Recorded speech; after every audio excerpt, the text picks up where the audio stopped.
어느덧 11월이 훌쩍 다 지나가고 있습니다. 이제 정말 달력에 딱 한 장 남았어요. 어쩌죠 이 상황을.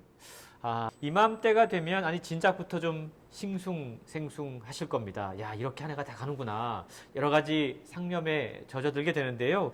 이럴 때일수록 서점에 가보셔서 내년을 설계하는 책들을 한번 만나보시는 건 어떨까요? 지금 서점가에 가보시면 2022년 내년을 전망하는 책들, 트렌드 관련서들이 많이 출간이 되고 있습니다. 오늘은 우리가 미리 그런 책들을 통해서 2022년을 만나보는 시간을 가져보도록 하겠습니다. 오늘도 함께 저와 이야기 나눠주실 분으로 늘 든든한 우리 장동석 평론가 옆에 자리하고 계십니다. 안녕하세요. 출판평론가 장동석입니다. 잊을만 하니까 또 나왔습니다. 서점에 가보시면 많은 책들을 만나실 수가 있습니다. 최근에 정말 많은 트렌드 관련서들이 출간이 됐어요. 그렇죠? 네. 어떤 책들이 있을까요? 사실은 메타버스 관련한 이야기, 새로운 트렌드 관련한 얘기는 굉장히 많은데 그렇습니다. 어쨌든 대부분 기술 관련한 이야기들은 굉장히 많고 IT 관련해서도 많고 메타버스니 무슨 쇼폼 이런 제작을 해야 된다느니 이제는 출판과 이런 걸 같이 해야 된다느니 이런 말들이 굉장히 많았어요. 그렇습니다. 그런가 하면 이제 코로나 시대를 지나면서 코로나 다음은 뭐냐? 포스트 코로나. 네, 근데 사실은 이게 약간 좀 비틀어서 보자면 원래 그냥 전망서로 나오던 것이 위드 코로나 가면서 또 코로나 이후는 뭘 해야 될 거냐 이런 얘기들을 이렇게 살짝 둔갑한 것도 있다. 이렇게 쓴소리 하나 하고 시작하죠. 네, 사실 2000년대 중반, 2010년까지만 하더라도 서점가에는 크게 두 개의 트렌드 관련서들이 인기를 끌었어요. 제 기억에 그렇습니다. 삼성경제연구소에서 만들었던 트렌드 관련 책과 그렇죠. 서울대학교 소비트렌드 분석센터에서 내는 트렌드 코리아였는데 이제 그러니까 삼성경제연구소가 더 이상 책을 내지 않으면서 이제는 그렇죠. 거의 독보적인 존재가 됐습니다. 트렌드 코리아. 네. 어쨌든 이게 한국 사회의 트렌드 분석서로서는 가장 저변이 확실한 책이었다. 10여 년 넘게 한국 사회를 내다보고 트렌드 분석을 확실하게 하고 내년을 대비하도록 하는데 굉장히 많이 한 일조한 책이다. 이렇게 볼 수 있죠. 사실 트렌드 코리아 이야기를 하고 있지만 그 책 말고도 서점에 가보시면 모바일 트렌드 2022, 밀레니얼 트렌드 2022 트렌드라는 단어를 단 책들이 정말로 서점가에 최근 많이 출간이 되고 있거든요. 그렇죠. 사실은 이게 트렌드 분석서인지 잘 모르겠지만 부동산 트렌드. 그러게 말입니다. 주식 잘하는 무슨 트렌드 이런 이야기도 이제 트렌드 이렇게 엎혀서 가는 그런 상황이다 보니까 사실은 이제 트렌드는 트렌드가 아니다. 맞습니다. 이렇게 볼 수도 있어요. 사실 이 트렌드 코리아가 출간되는 시기만 보더라도 그 변화를 느낄 수가 있는 게 맞아요. 예전에는 트렌드 코리아라고 하는 책이 11월에 출간이 됐거든요.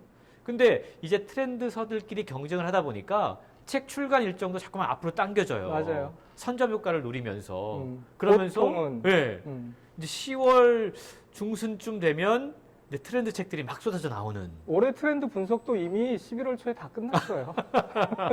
그러다 보니까 어쨌든 독자들은 항상 12월 어간의 책을 받아보고 내년을 조금 며칠 준비해서 이런 거 해볼까 이런 계획들을 세우고 했는데 이제는 진짜 이게 우리가 빨리빨리 이런 것과도 연관이 되겠지만 경쟁도 심화되어서이기도 하겠지만 어쨌든 말씀하신 것처럼 10월 말 되면 이미 트렌드 분석서들은 이렇게 줄서기 하듯이 계속 출간되고 있다. 이렇게 볼 수 있는 거죠. 트렌드 분석서들의 특징이 또 한 가지가 있잖아요. 새로운 신조어들을 탄생시킵니다.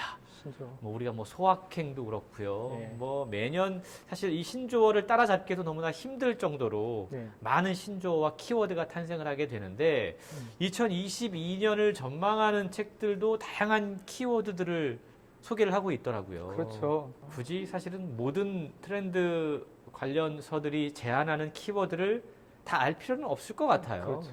그리고 사실 약간은 저는 좀 자기적이다라는 느낌이 드는 키워드 같은 것들은 좀 있거든요. 그렇죠. 그래서 그런 거에 너무 우리가 집착하지 말고 일단 너무 단어에 집착하기보다 현상을 따라가는 그런 어떤 노력들을 해봤으면 좋겠어요. 근데 올해죠. 2022년 얘기하니까 벌써 작년이라고 얘기하는데 올해에 가장 많이 사용된 단어가 그 백신이잖아요. 그렇습니다. 옥스퍼드 영어 사전이 올해 그 단어 중에 가장 많이 사용된 단어로 VAX, 네. VAX 네, 꼽았잖아요. 네.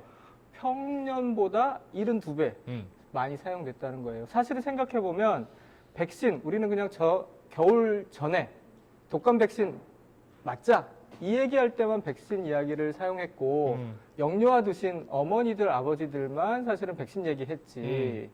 근데 이제는 그냥 다 백신 얘기를 그렇습니다. 하는 거잖아요. 이런 것처럼 옥스퍼드 사전에서도 분석을 했는데 단일 단어로서 세상을 가장 빨리 변화시키고 이렇게 많이 회자된 단어가 없다고 보고 맞습니다. 있는 거거든요. 그런 점에서는 백신과 관련한 새로운 트렌드, 그러니까 의학과 관련된 뭐라 그럴까요? 인체공학과 관련된 여러 가지 트렌드들이 사실은 여기와 연관돼서 내년에 한 트렌드를 이룰 것이다. 이렇게 또 예측하는 분들도 계시죠. 네, 뭐 백신을 맞은 사람을 의미하는 웩서 이런 단어들이 사실 올해 정말 많은 사람들에게 회자가 됐다고 그럽니다. 그러면서 또 참 신기하게 느껴지는 게 정말 이건 작년 이맘때 트렌드 코리아 2021 거기서 중요한 키워드로 제시한 게 위노믹스였거든요. 백신이 만들어낸 다양한 경제 상황들, 그렇죠. 경제 변화들 그런 것들이 실제로 어쨌든 맞아떨어진 셈인 거예요. 그렇죠. 뭐 책만 해도 의학과 관련된 책은 대부분 백신이 탑. 10위권 안에 백신만 다 들어가 있는 경우도 뭐 종종 있었으니까요. 그러면서 또 백신과 관련된 수많은 이야기들, 역학 이야기 뭐 나왔었죠. 로 멀러스라는 사람이 죽은 역학자들이라는 책을 올해 출간했는데 본인이 코로나19에 감염이 돼서 그 와중에 이제 이 책을 쓴 거거든요. 그러면서 본인이 역학자인데 얘기하기를 역학자들 다 죽은 사람들이다.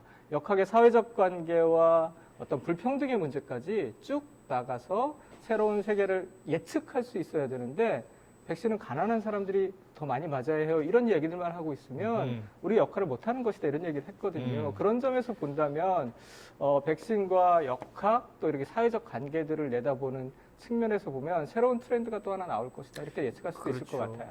사실 이제 트렌드 코리아 2022에도 여러 가지 키워드가 제시가 되는데 저는 되게 관심 있게 봤던 키워드가 두 가지인데요. 하나가 이제 나노 사회라고 하는 그러니까 나노라고 하는 게 되게 세밀하게 쪼개진다라는 거잖아요. 그렇죠. 우리가 뭐 개인주의 얘기는 상당히 오랫동안 했지만 이제는 개인주의보다 훨씬 더 아주 세밀하게 개인들이 쪼개지고 있다. 그렇죠. 이제 취미도 그렇고 뭐 어떤 뭐 다양한 것들이 어쨌든 이렇게 파편화되고 있다는 겁니다. 그런 것들이 만들어내는 미래 사회의 소비도 되게 다양해질 것이고 그러면서 또 그 책은 그런 얘기 하더라고요. 더 이상 이제 메가 트렌드가 없어지는 겁니다. 그렇죠. 다 각자 도생하니까 트렌드 예측이 참 힘들어지는 시대에 우리가 살고 있다. 그 주역들 MZ세대. 네. MZ세대도 사실은 2021년을 화려하게 수놓은 키워드 맞습니다. 중에 예. 하나죠. 개성이 너무나 뚜렷한. 예, 그리고 앞으로 다음 세대를 또 어떻게 이어갈지 매개 역할을 해야 될 세대들이기 때문에 이 MZ세대에 대한 트렌드는 앞으로 몇 년간 계속 우려먹을 수 있다. 출판사들 많이 그렇죠. 관심 가지셔야 된다. 네. 이렇게 얘기할 수 있겠죠. 그러면서 한편으로 드는 생각이 너무 많은 트렌드서가 나오고 이게 사실은 어떻게 보면 다 마케팅과 이렇게 서로 연관되어 있지 않나라는 생각하면서 조금은 씁쓸하다라는 느낌도 들거든요. 그렇죠. 이게 사실은 어떻게 보면 트렌드이긴 트렌드인데 약간 그 소비를 자극하는 쪽으로 흘러간다라는 거죠. 사실은 예측하기보단 그냥 현상을 분석하는 거잖아요. 맞습니다. 분석하고 그것이 우리에게 미칠 영향력들을 이렇게 한두 마디 정도 얹어놓은 건데 이게 마치 내년엔 다 이렇게 갈 거야 이렇게 과대 포장돼서 소비되는 거죠. 그렇죠. 우리가 심리학에서 앵커링 효과라고 이야기하잖아요. 이렇게 닷을 딱 내리는 겁니다. 그러니까 어떤 책이 어떤 키워드를 딱 제시를 하면 그때부터 이제 미디어도 계속 그 단어를 사용하게 되고 그렇죠. 그걸 모르면 마치 안 되는 사람처럼 여겨지게 되고 그러면서 이제 그쪽으로 쭉 따라가게 되는 마치 배가 닻을 딱 내리고 이게 또 자기 충족적 예언이라고 그러죠. 다 따라갑니다. 내가 이렇게 할 거야라고 얘기하니까 사회가 그쪽으로 쫙 쏠려가는 그렇죠. 이게 이제 마케팅과도 상당히 관련이 있는 그런 현상인 것 같아요. 그러니까 사실은 그 언론이 계속 뭐 영끌 비투 해가지고 뭐 집 산다, 주식 산다 이 얘기 하잖아요. 그러면 아무것도 안 하는 저로서는 저게 트렌드야? 아니면 나는 가만히 있어도 되는 거야? 이런 생각이 들잖아요. 이런 분들 많을 거라는 거죠. 그렇습니다. 그런 효과들을 노리고 사실은 어떤 측면에서 보면 예측서임에도 불구하고 소비지향 쪽으로 끌어당기는 하나의 힘으로 작용한다. 이렇게 볼 수 있는 거죠. 그렇습니다. 그런 면에서 보면 트렌드 분석서를 우리가 읽을 때 조금 더 주의 깊게 읽을 필요는 있다는 생각을 하게 돼요. 그렇죠. 사실은 모든 책이 그렇지만 특히 우리 삶에 영향을 주는 책들, 그러니까 실질적인 영향을 주는 책들은 굉장히 많은 생각들을 하셔야 돼요. 그렇습니다. 올해 이게 다른 이야기인데요. 새로운 키워드라기보다는 계속 떨어지고 있는 수치 하나가 있는데 그게 바로 문해력이라는 거예요. 문해력. 올해 출판계와 지식사회에서 가장 많이 언급되었던 이야기 중에 하나가 아마 문해력이 아닐까 싶어요. 사실 지나치게 많은 정보, 지나치게 많은 지식, 지나치게 많은 트렌드 관련 책들, 그 정보의 홍수 속에서 옥석 가리기도 정말 그렇죠. 해야 될 것 같고요. 말씀하신 문해력도 결국은 깊게 읽기를 해야 되는데 우리가 너무 파편적으로 많은 그렇죠. 정보들을 빠르게 흡수하려는 노력만 하다 보니까 그런 문제도 생기지 않나라는 생각해 봅니다. 근데 뭐 어쨌든 그것이 이제 스마트폰이 우리 사회를 변화시킨 가장 큰 뭐라 그럴까요? 변화라고 할 수 있을 텐데 어쨌든 그 변화 속에서도 우리가 변화를 추구하고 따라가면서도 말씀하신 것처럼 우리 사회를 깊이 읽는 것, 책을 깊이 읽어내는 것, 그 힘이 얼마나 큰가 네. 이걸 다시 인식하는 그래서 2022년에는 그런 방식으로 우리의 삶을 좀 재조직하는 일이 있으면 좋겠다 이런 생각을 하게 됩니다. 네. 트렌드 관련서들의 홍수 가운데 우리가 어떠한 생각을 해야 될지 한번 생각해 보게 하는 그런 시간이었는데요. 트렌드가 항상 정답은 아닙니다. 그럼요. 어쨌든요. 우리의 삶이 어떻게 흘러가고 있는지 그런 거에 관심이 있으시다면 그런 책들 읽어보시면서 한 해를 또 전망해 보시고 설계해 보시는 것도 좋을 것 같습니다. 방대하게 펼쳐진 책들 사이에서 길을 잃고 헤매는 당신을 위한 스마트한 길라잡이 홍순철의 북 내비게이션. 오늘 목적지는 책으로 만나본 2022년 전망이었습니다. 다음 안내까지 직진 잊지 마시고요. 저는 북 내비게이터 홍순철이었습니다. 그리고 제 옆에 계셨던 분은 출판평론가 장동석입니다. 감사합니다.